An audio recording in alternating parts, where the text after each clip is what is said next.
Welcome to the deep dive. We take a stack of sources, break them down, and pull out the key knowledge you need fast.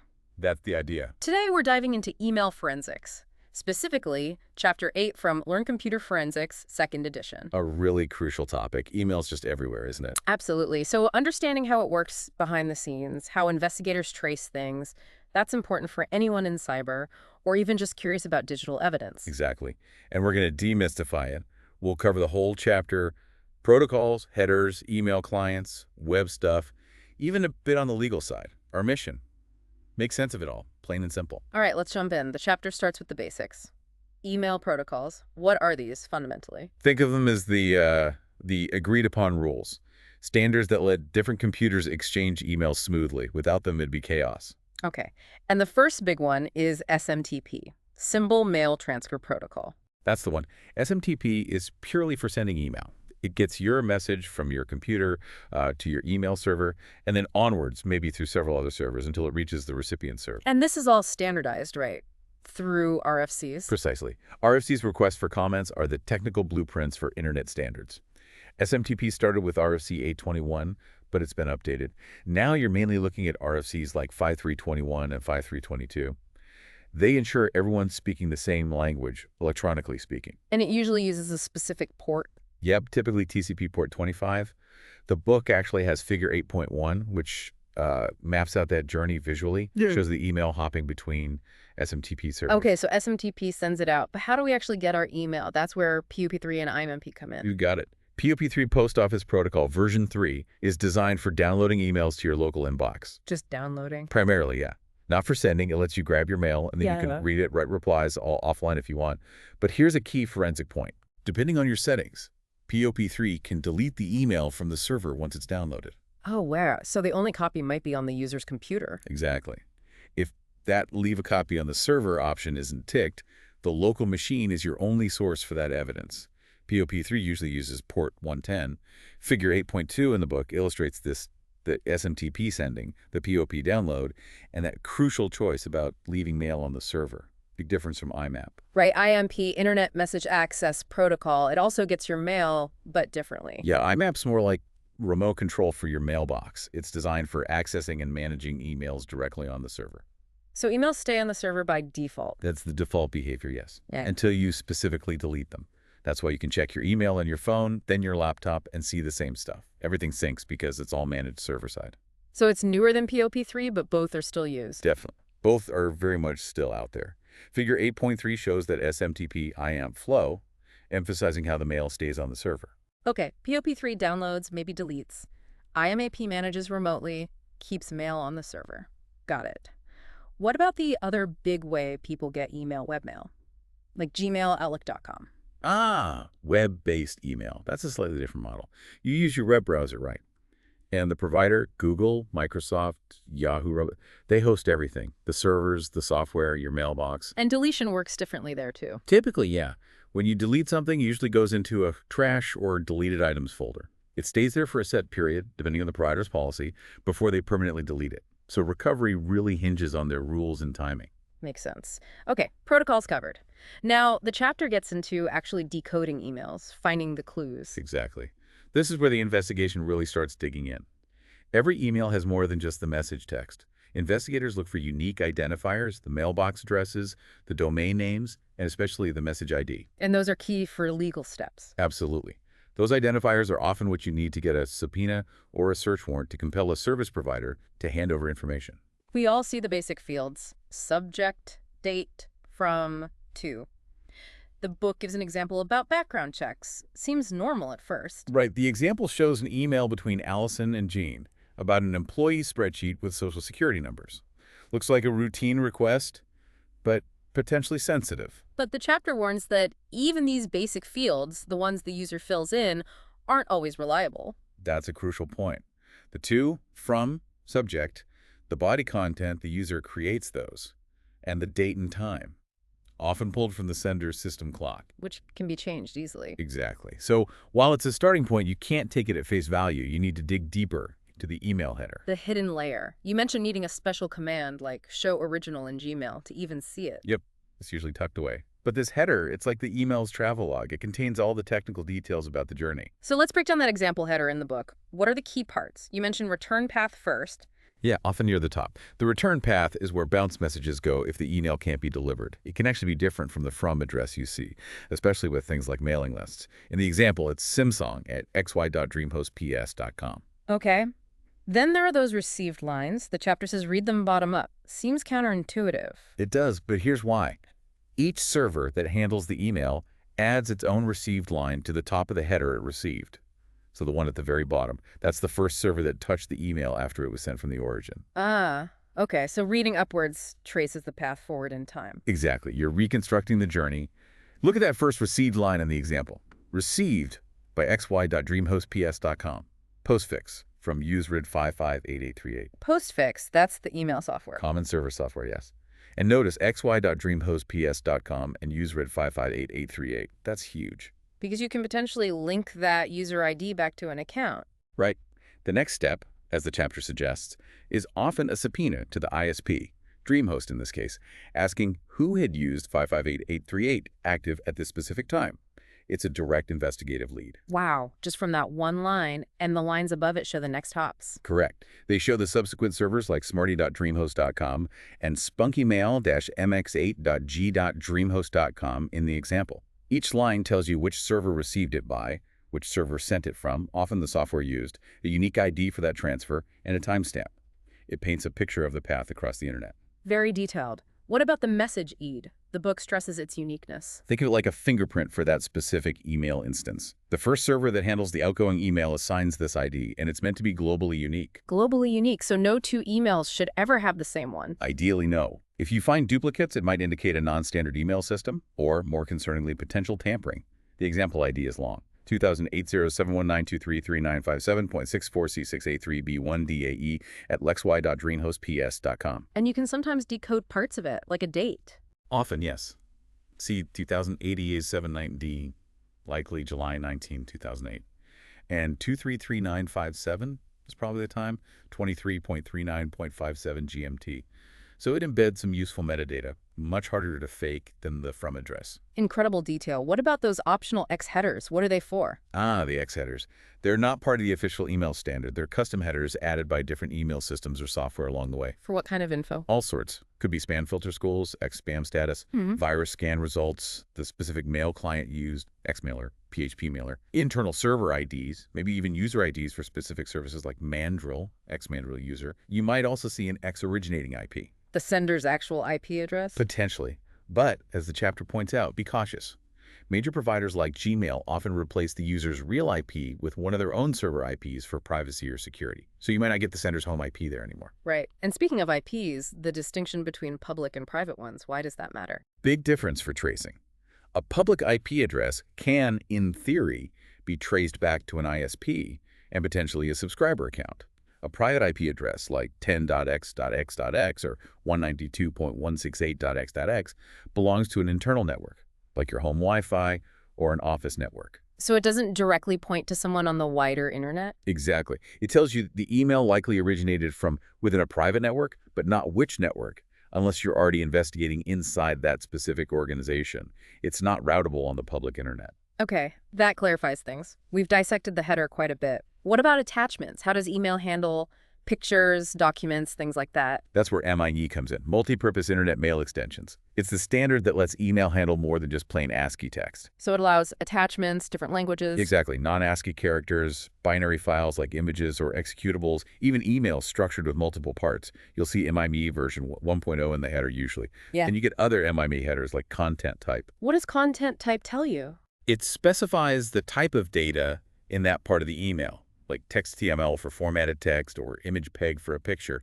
It tells the email client how to display that part. And there's encoding involved too, base 64. Yes, content transfer encoding. Binary files can't travel reliably through some older email systems, so they need to be encoded into a text-safe format. Base 64 is a very common way to do this, converting the binary data into ASCII characters. So the attachment gets turned into text, sent, then turned back into the original file. Essentially, yes. And if an email has multiple parts, like text and an attachment, MIE defines boundaries, often starting with part, to separate them. Each part gets its own content type and content transfer encoding headers. It's like a container with labeled compartments. Fascinating how it's all structured. Okay, let's move on to where this email data actually lives on our computer's client-based email analysis, programs like Outlook or Thunderbird. Right. These are the applications many people use to manage their email. Outlook, or previously Outlook Express, is super common, often pre-installed. Thunderbird's a popular free open-source alternative. And forensic analysis involves looking at the files these programs create. Pretty much. There are two main approaches. You can export the client's data file, the container holding all the emails, and open it using the same email client software installed on a dedicated forensic computer. Or, more commonly now, you use specialized forensic software suites. Like Encase or FTK. Exactly. Tools like those are designed to understand and parse the file formats used by most major email clients automatically. And those formats differ. Outlook uses PST files. Correct. Microsoft Outlook mainly uses .pst files, personal storage tables. They contain emails, calendar items, contacts, everything, usually found in the user's F data folder. What about .ost files? .ost files are offline storage tables. They're local caches used when Outlook connects to a Microsoft Exchange server, found in a similar location.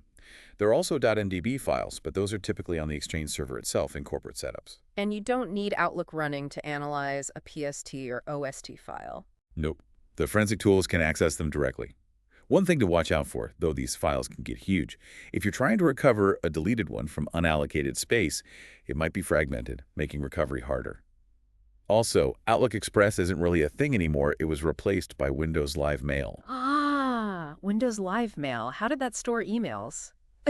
Differently. Yes, quite differently. Windows Live Mail, which came with Windows Vista and 7, stored each email as an individual .8ml file. Oh, separate files for each message. Yeah. These .ml files are basically plain text files formatted according to email standards. They're usually stored in the Windows Live Mail folder under the user's app data. Figure 8.4 shows this structure. The benefit is that .ml files are easily readable by many tools, even simple text editors. Though Windows Live Mail itself is also discontinued now, replaced by the Windows Mail app in Win 10.11, which is more cloud-focused. Gotcha. What about Thunderbird, the open source one? Thunderbird uses a format often referred to generally as MBOX. It's actually a family of related formats, but the key idea is that all emails within a single folder, like inbox, sent, etc., are stored together in one large database file. One big file per folder. Where are those stored? Usually in the user's app data roaming directory inside a Thunderbird Profiles folder. Figure 8.5 shows this. You might also find crash dumps or calendar data in there. And for each MBOX file, there's another file, an MSF file. Right. For every folder file, like IMBOX, with no extension, that's the MBOX file, there's a corresponding .MEOX file. MSF stands for Mail Summary File. An index. Exactly. Yeah. The MSF file contains header information and summaries for the emails in the MBOX file. Thunderbird uses it to quickly find and display message without parsing the entire large MBOX file every time. Forensic tools, like X-Way shown in Figure 8.6, can read the MBOX file and extract the individual emails, often as .mml files again. And the MBOX format is used by other clients too, like Apple Mail, so most forensic suites handle it. Okay, so understanding PST, OST, EML, MBOX, MSF. That's key for finding email evidence on a local drive. Now, the other big area, webmail analysis. This seems trickier since the mail isn't stored locally in the same way. It definitely presents different challenges. Webmail is super convenient, access from anywhere. But forensically, yeah, the bulk of the data, the emails themselves, address books, resides on the provider's servers. Google, Microsoft, Yahoo, etc. So analysis shifts to the user's computer, looking for traces of web activity. Precisely. It becomes more about analyzing internet artifacts. Yeah. What did the browser store? Think temporary internet files, cache, history. Sometimes people do use a client like Thunderbird to access Gmail via IMAP, but often they just use the browser. This means evidence on the local machine might be limited to fragments in browser data. And getting the actual email content usually requires legal process served on the provider. Generally, yes. In the U.S., typically a search warrant is needed to compel providers like Google or Microsoft to turn over the contents of a user's mailbox. And recovering deleted emails depends entirely on that provider's retention policies and technical capabilities. It's not always possible. So on the user's machine, you're hunting in the browser cache. Cache, history, sometimes even RAM if you can capture it live, or the system's page file. The browser cache stores bits of web pages, images, scripts, text to speed uploading next time. But the chapter mentions Gmail's early use of AJAX made reconstructing full emails from the cache difficult. That's right. Modern web applications like Gmail load content dynamically. They don't necessarily save a complete static HTML file of your inbox or an individual email to the cache in a way that's easy to just double-click and view. So you might find fragments, keywords. Exactly. You might find snippets of text, email addresses, subject lines through keyword searching the cache files, RAM, or page file. It requires more digging. The book shows examples with Chrome and Firefox. For Chrome, the history database is useful. Very useful. It's a SQLite database typically located in the user data folder.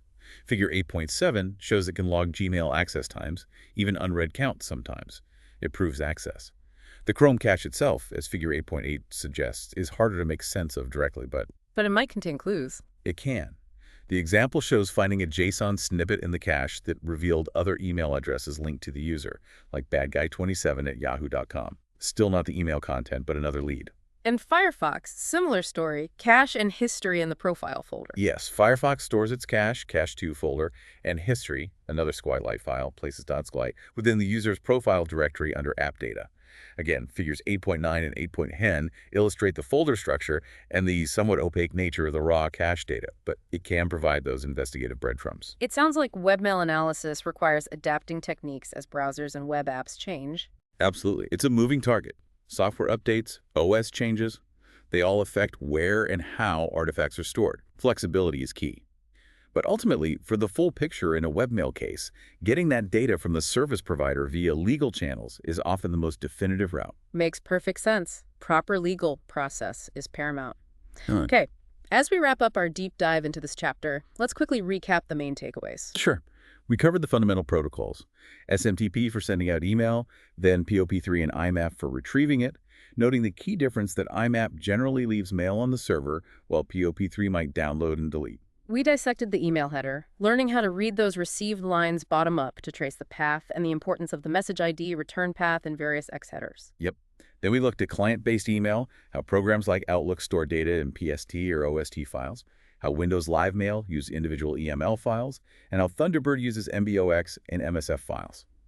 Knowing where to find these is crucial for local analysis. And finally, we tackled webmail analysis, focusing on browser artifacts like cache and history as primary sources on the user's machine, and the necessity of involving service providers for actual content access. So, if you encounter an email header now, you should be able to make much more sense of it. Identify servers, protocols, potential leads. And you'll know the common places to look for stored emails, depending on whether it's a local client or webmail. I think you now definitely possess the foundational skills covered in this chapter. You have a solid grasp of the email forensics landscape as laid out here. Well, that concludes our exploration of Chapter 8 from Learn Computer Forensics Second Ed. Our mission was to cover the protocols, headers, client analysis, webmail, and the related investigative and legal points. I'd say we've hit all those marks. Agreed. We went through the nuts and bolts, hopefully making it clear and relevant for anyone interested in this field. Definitely. And before we sign off, here's a final thought, something building on what we discussed, but taking it a step further. Consider the rise of end-to-end encryption in messaging. How might widespread adoption of that for email change the forensic techniques and the kind of evidence we've talked about today? Ooh, that's a big one. A really significant challenge for the future of digital investigations. Definitely something to ponder. It is indeed. Thanks for joining us on this deep dive. We have now fully covered the specified material on email forensics from the source chapter.